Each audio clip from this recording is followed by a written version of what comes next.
You can blame Nathan. You can blame Nathan. Nathan's the guy that screwed that all up. I really don't have an opening statement, so if you guys want to start, you can start.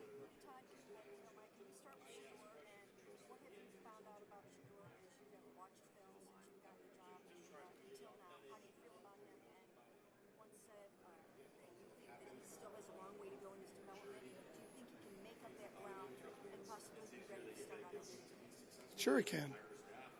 I think what you see is elite playmaking ability. That's in him. You've seen it. We've seen it. You saw it in college. You saw it on tape last year. Sure, there's a ways to go, but what rookie isn't? I mean, what first-year player doesn't have a long way to go? So I'm excited to get started with him and all of our quarterbacks and all of our players. Do you feel like you have to have QB1 set going into training camp, or is that something you open, Shador, Deshaun, whatever QB? You would hope that that's the case. You would hope that by the time you get to training camp that the reps that you're giving to a quarterback is for your starter. Whether we get to that place, I don't know. That'll be determined in the offseason as part of it.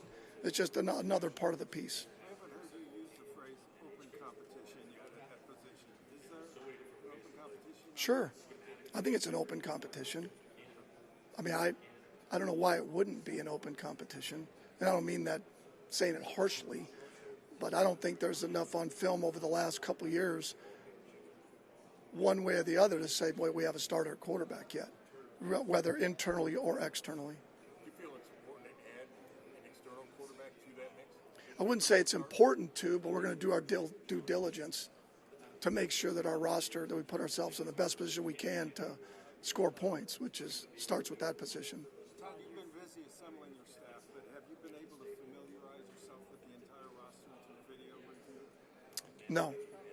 When will that happen? Oh, starting this week. When we get back, we'll have a chance to, I think, have a pretty good idea offensively. That's probably where it started in terms of as we're getting closer to free agency. But I'll get a chance the next few weeks to be able to take a deeper dive into the whole roster. Todd, as far as the quarterback position is concerned, you work with so many different styles of quarterbacks. I've seen Lamar most recently.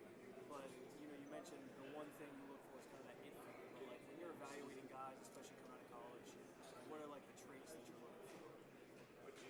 Well, first off, anybody that's coming out in the draft, quarterback or any position, you've got to do a great job, which our scouting department does, of vetting people that have been around them for an extended period of time, because 20 minutes or an interview doesn't do it justice. I mean, you've got to make sure that the people that they've been around are able to say the words that you're looking for in terms of how they carry themselves, how they are on a day-to-day basis, how they are around their teammates, how are they third downs, 2-minute, critical situations. All of that comes into play. Andrew yesterday talked about your Ravens offensive line had some power, had some movement. Do you have preferences on your tackles, your guards, your centers? Some of them power, more movement-oriented, those kind of things? Or are you just looking for the best players at those positions? Well, it's like every position, right? Big, fast, physical, can move, can pull, can all those things you're going to look for ideally. But ultimately, like I've told them, is take the best players that will make it work. Now, it's a little bit different when you're talking about tackle, guard, and center and the differences in terms of their skill set. But I think you can win with power guards. I think you can win with lighter guards that can pull and get on the perimeter. I think you can win with tackles that, can play with power and ones that you'd rather have in a wide zone scheme. To me, what you're looking for most of all is consistency, because you can coach around, if they're tough and they're consistent, then I think you can coach around that and scheme that. But if they're not physically tough consistently, and their day-to-day is inconsistent, very hard game day. What difficult is it to mesh?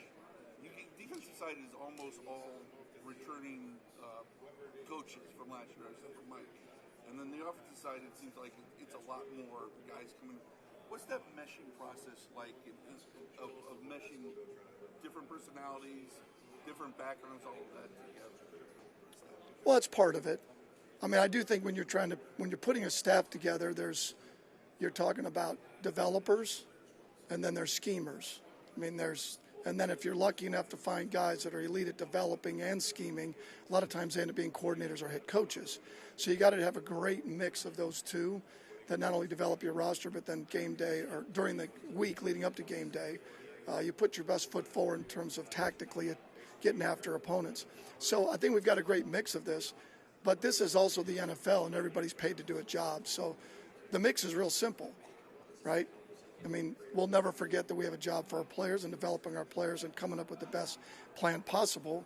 And that mixing part of it, I've never been around where it doesn't work that way. And if someone doesn't mix, then we pivot and go the other way. Todd, to follow up on that, just the staff with Mike, what was impressive about him through the interview process and just with him being the first time? Well, first of all, he came highly recommended by people that I respect in the profession. That was first and foremost. We were looking for somebody that had been a part of the same system or scheme, 4-down attack style defense.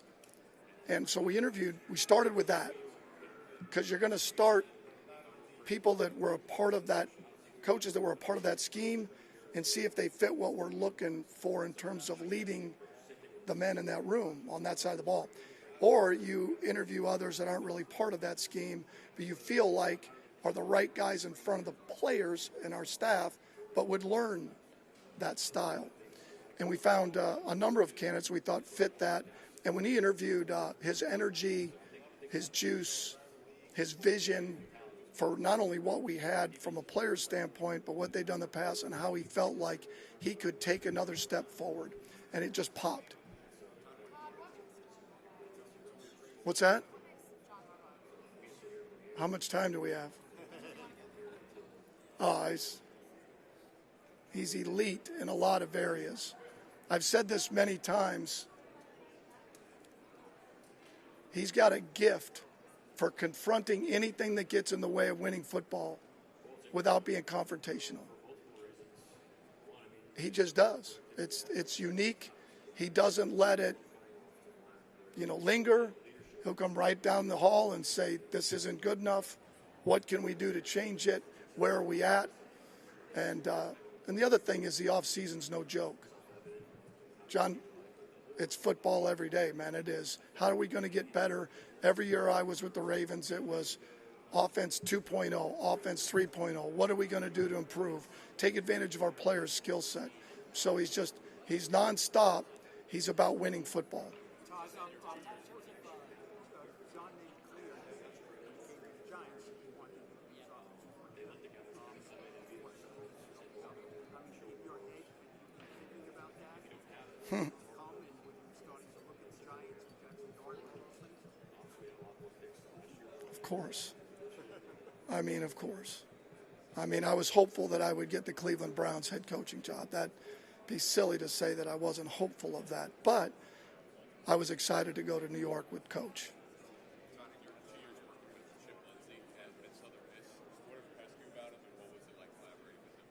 Man, we get a Chip Lindsey question. From Missouri. Well, first off, Chip Lindsey, we hired him from Spain Park High School. He was Nick Mullen's high school coach who still plays for the Jaguars. And so we hired him at Southern Miss. Philosophically, we were aligned at that time. We were running air raid. It's 4 wide. You're throwing it around, minimal run schemes, and he fit what we were looking for at that time.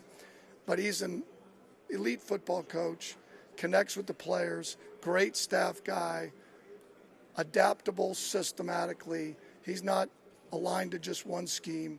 And we would have never done what we did at Southern Miss without him, because I turned the play calling over to him, and it allowed me to be a hell of a lot better head coach. Yesterday, Andrew Berry said he wants to give Antonio his space and time to make a decision on whether to come back. Have you and Warhol talked to Antonio at all? He came up to the office a few weeks ago, and we tried to talk him into it right then. But he was not in that position yet to say he wanted to come back. I'm for really good football players, and I'm for really good football players that are wired like Joel. There's not many wired like Joel. Like what he says, how he carries himself, how he prepares. It's unbelievable. He's a rare. I mean, how many years he played? How many years was it that he's played now? 12 years. And the pounding he's taken and continued to play at such a high level. To have that at least one anchor you can count on the offensive line, does that add to its value? 100%. Coach, You talked about John Harbaugh's gifts as a coach.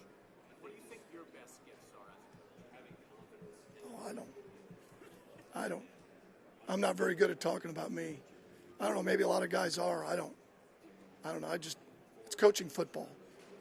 is there anything in, When you look at Deshaun Watson working out on the board, I don't know if you've seen any of that, but what gives you the confidence, perhaps, that Deshaun Watson, who hasn't really started the full season since 2020, can come in here and make a legitimate run at the starting job?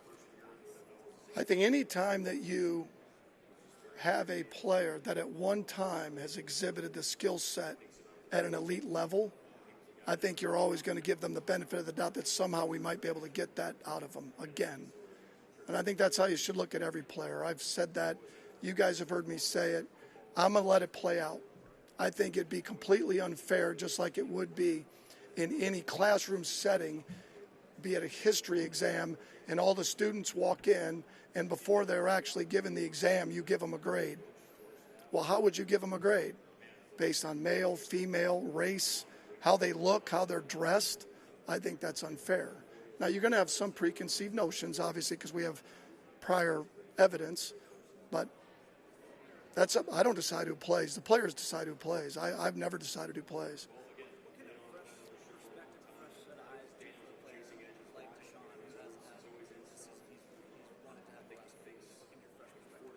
I don't know. You'll have to ask him. I don't know how he'll view that. I know that I'm excited to work with him. I'm excited to work with all of our players on the roster. That's what you're paid to do as a coach.